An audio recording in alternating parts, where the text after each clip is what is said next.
አቶ አምነን መኝታ ቤት ጠርሙስ ታቅፈው ነው ያደሩት። የምን ጠርሙስ ይመስለኛል? ሲጠጡ ነው ያደሩት። አቶ አምነን ከጄሪ ጋር አላደረም ይሆናል። የኔ ልጅ ስለዚህ ጉዳይ የምታውቂው ነገር አለ?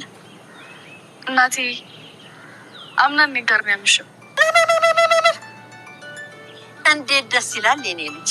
አይ እናቴ ዛራ ለዛ ነው በምትኩ ጄሪ አክስትየውን አቅፋ ያደረችው።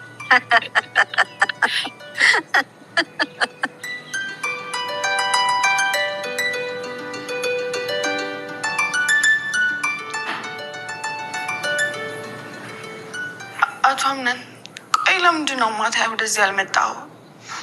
ማለቴ እየታድረክ ነው? ወይዘሮ ጄሪ ይህንን ላንቺ ማስረዳት ያለብኝ አይመስለኝም። አዎ ግን ስጠብቅ ነበር እኮ። ለምን አንጠፈሽ መተኛት ትችይ ነበር?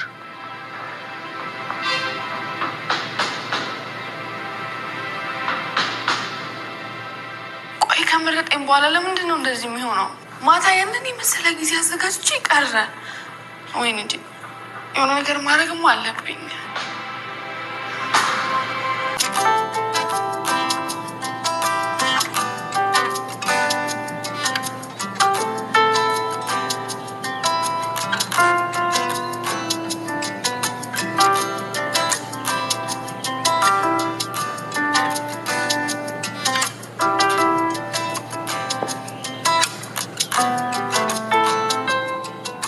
አቶ አምነን አንድ ነገር አስቤ ነበር። ምንድን ነው? የድርጅቱ ስራ እየከበደ ከሆነ እኔም ላግዝ እችላለሁ። አመሰግናለሁ። እባክህን ቢያት በለኝ። በስራ ምክንያት ውጭ ማድረግ የለብን እንዴ? የኔ ልጅ ቤት አላደርክም እንዴ?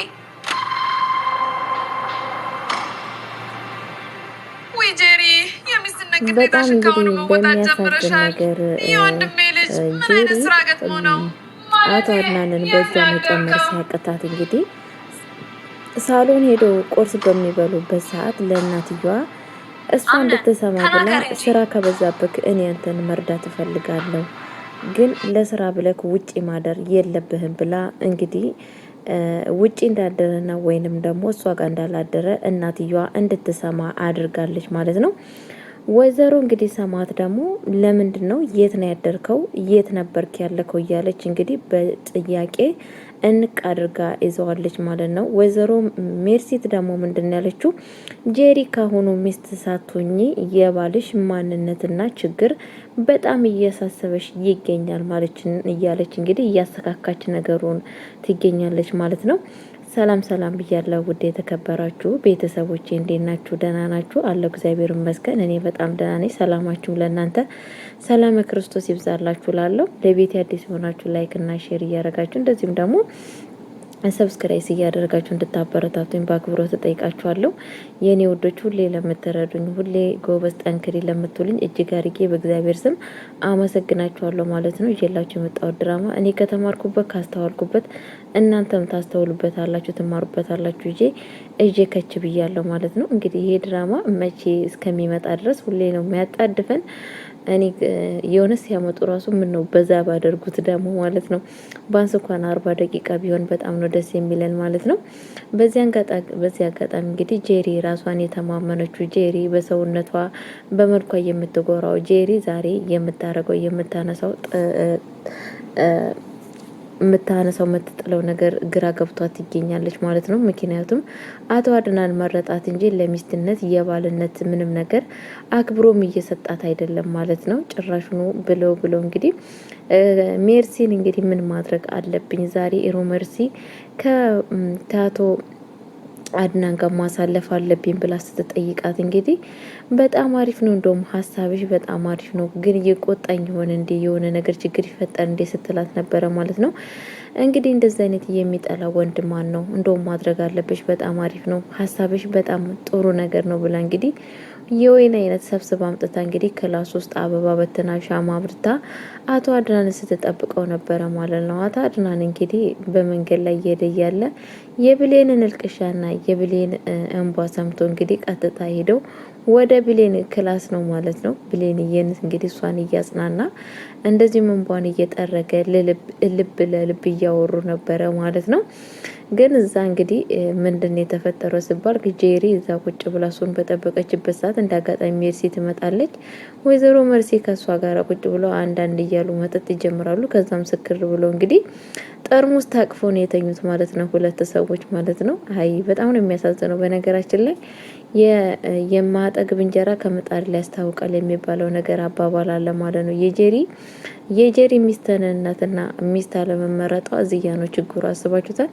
ማንኛውም ሴት እንግዲህ በመጀመሪያ ስትመረጥ አስተዋይ ሴት መሆን ነበረባት ማለት ነው። በእርግጥ አቶ አድናንም ብሏል እኔ ነገሮችን ሁላ ሳደርግ በደመ ነፍስን ያደረኩት አስቤና አገናዝቤ አይደለም ያደረኩት እያለ ይገኛል ማለት ነው። እንደዚህም እየተጸጸተ እንደ ግር እሳት እያቃጠለው ይገኛል ማለት ነው። ጄሪ ደግሞ ለምንድን ነው ይሄ ነገር እየተፈጠረ ያለው?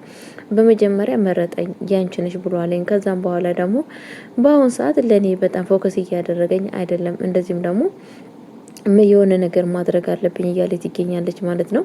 እንግዲህ ጋሼ ጋሼ አድናን ወደ ቤት ከመጣ በኋላ ምንድነው አቶ አድናን ወደ ቤት ከመጣ ምንድነው ያለችው? አቶ አድናን እንዴት ነው ማታ የት ነው ያመሻከው? ቤት ውስጥ እኮ ክላስ በጣም ስጠብቅህ ነበረ፣ ቁጭ ብዬ ስጠብቅህ ነበረ ምናምን ስለው ለምንድን ነው የምትጠብቂኝ? አንጥፈሽ እኮ መተኛ ትቼ ነበረ ያላት ማለት ነው። የት ነው ያመሻከው ስትል ይሄንን ነገር ልትጠይቅኝ አይገባሽም ነው ያላት ማለት ነው። እንግዲህ አስባችሁታል? ያው ሰዎች እውነቴን ነው የምላችሁ በትዳር ውስጥ መተሳሰብና ፍቅር ካሌለ እንደዚህ ነው መልስ የምንመላለሰው ማለት ነው። ግን ፍቅር ካለ በህይወታችን መከባበር ካለ ሁሉ ነገር ያው እንደፈለግ ነው ይሄድልናል ማለት ነው። ጄሪ በአሁን ሰዓት በጣም ግራ ገብቷታል። በፊት መረጣት፣ አሁን ደግሞ በጣም በሚያሳዝን ነገር ፎከስ እያደረጋት አይደለም። አቶ አድናን ወዶን አይደለም አይኑ አለው ከብሌን እየጋ ስለሆነ ያው ብሌን አለመምረጡ ለጊዜው በጣም ቢያጸጽትም፣ በነገራችን ላይ ቤተሰብ አንድ ነገር እዚህ ጋር እየመከርኳችሁ መሄደው ነገር ምንድነው? አንድ ነገር በአንድ ስህተት ነው በአንድ ስህተት የብዙ ጸጸት ማለት ነው። በህይወታችሁ አንድ ቀን ስተሰርታችሁ በህይወታችሁ የተጸጸታችሁበት ቀን የለም? ያለቀሳችሁ ያዘነችሁበት እስካሁን ድረስ ያልዳነ ቁስል በውስጣችሁ በህይወታችሁ ውስጥ የለም? እኔ በራሴ ያለ አንድ ቀን ላጠፋውበት ጥፋት አንድ ቀን እሳት ውስጥ ለጨመርኩት እጄ እስካሁን ድረስ ቁስሉ አልድን ብሎ ሁሌ እያቃጠለኝ እኖራለሁ ማለት ነው። በነገራችን ላይ የሆነ ነገር ስታረጉ ስትወስኑ በህይወታችሁ ላይ የሆነ ነገር ስታደርጉ እያሰባችሁ እያገነዘባችሁ አደራሽ የኔ ቆንጆች አደራ። እውነቴን ነው የምላችሁ። አብዛኛ አስተሳሰባችሁ ገና ልጆች የሆናችሁ በዚህ አጋጣሚ ገና የዚች ዓለም የዚች በቃ በዚህ በአሁን ሰዓት ያለው ጊዜና ሰዓት ያልገባችሁ ሰዎች ካላችሁ የሆነ ነገር ስትወስኑ አስባችሁ አገናዝባችሁ የሆነ ነገር ስትወስኑ ወስኑ። በእርግጥ የአሁን ልጆች በጣም ጎበዝ ናችሁ፣ አይምሯችሁ ምጡቅ ነው። ነገሮችን ቶሎ ታስተውላላችሁ፣ ቶሎ ይገባችኋል ማለት ነው። እንደኛ አይደላችሁም ብዬ አስባለሁ ማለት ነው። በእርግጥ እኔም ወደ እናንተ ብጠጋ ግን ደግሞ አንዳንድ ሰው ብልጥ ሰው ከሰው ይማራል፣ ሞኝ ሰው በራሱ እንኳን አይማርም የሚባል ነገር አለና ነገሮች ሁላ ከእናንተ ላይ እስከሚመጡ ድረስ መጠበቅ የለባችሁም። አሁን ከአቶ አድናን ምንድነው የምንማረው? ከበፊቱ ከመጀመሪያነቱ ማገናዝቦ ሀስቦ እንዳለ በቃ ነገሮችን በሀሳብ ላይ አጠንክሮ ነገሮችን አስተውሎ ቢመርጥ ዛሬ የዚህን አክል ግራ አይገባውም ማለት ነው። ጄሪም ደግሞ ወዳን አይደለም ያው የጄሪ አስተሳሰብና አመለካከትን ብንጠላም ግን ደግሞ እሷም መጎዳት አለባት ብዬ አላስብም እንደራሴ ማለት ነው። ግን አቶ አድናን በዚህ አጋጣሚ አጥፍቷል። ከመጀመሪያነቱ ይሄንን ነገር አሳምሮ ቢያስብበት ኑሮ ዛሬ ይሄ እንደዚህ አይነት ችግር አያጋጥመውም ማለት ነው። ግን ለኛ ትምህርት ነው። እኛ ነገ በህይወታችን ሀስበን ተረርተን የሆነ ነገር መወሰን እንዳለብን እዚህ ያሳያል ማለት ነው ጋይሶቼ። ብቻ በአሁን ሰዓት እንግዲህ ጄሪ ግራ ገብቷታልና ግራ የገባት ነገር እንዴት ነው እያለች ነው እስካሁን ድረስ እንግዲህ እሱ እንትናን ብሌንን እንደወደደና እንዳፈቀረ ለጊዜው የገባት ነገር የለም። ግን ወደፊት ይገባታል ብዬ አስባለሁ ማለት ነው። ወይዘሮ ሌላም እንግዲህ በጣም ደስ ብሏታል ማለት ነው ከጄሪ ጋር አለማደሩ። ስለሱ ነገር የምታውቂው ነገር አለ እንዴ የምነግርሽ ነገር አለ ብላት ለብሌን ስትነግራት ነበረ። ምንድነው ስትለው እንግዲህ ጄሪና እንትና ሜርሲ ስክር ብለው እንደውም ጠርሙስ ታቅፈው እንደተኙ ምናምን ስትነግር ነበረ ማለት ነው። ግን አቶ አድናን የት ነው ምናምን ስትላት እንግዲህ ስለ አቶ አድናን የምታውቂው ነገር አለ እንዴ ስትላት አቶ አድናን እኔ ጋር ነበረ ያመሸው ብላ ስትላት ነበረ ማለት ነው። እንግዲህ ወይዘሮ ሌላ በጣም ነው ደስ ያላት እልል ስትል ነበረ ማለት ነው። ወይዘሮ ሌላ እንግዲህ እንደምታስቡት ብሌንዬን በጣም ወዳታለች። መልካም ሰው ሁሌም በሄደበት በመጣበት ይወደዳል ማለት ነው። እንደዚህም ደግሞ ወይዘሮ ሰማዕትም ሌላን ብሌንዬን በጣም ነው የወደደቻት ማለት ነው። የሆነ ሰዎች በእናንተ ባህሪ ውስጥ የሆነ መልካም ነገር ታላችሁ በሰው ዘንድ ትወደዳላችሁ ማለት ነው። የውስጣችሁ ማንነት ግንባራችሁ ላይ ፊታችሁ ላይ ስለሚታይ ሰዎችን ለእናንተ ትልቅ ቦታ ይኖራችኋል፣ ይወዷቸዋል ማለት ነው። ወይዘሮ ሰማዕትም እንግዲህ ለዚህ ነው ብሌንዬን ለልጇ ሚስት እንድትሆን የመረጠችው ማለት ነው። አቶ አድናንም እንግዲህ ልቡ መርጦለታል ማለት ነው። እሱ ከተቀበለ ጎበዝና አስተዋይ ከሆነ እንግዲህ ምን የመሰለች ከካው የመሰለች ሚስት አግኝቷል ማለት ነው።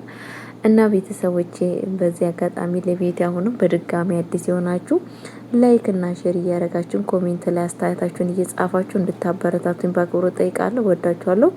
መልካም አዳር፣ መልካም ጊዜ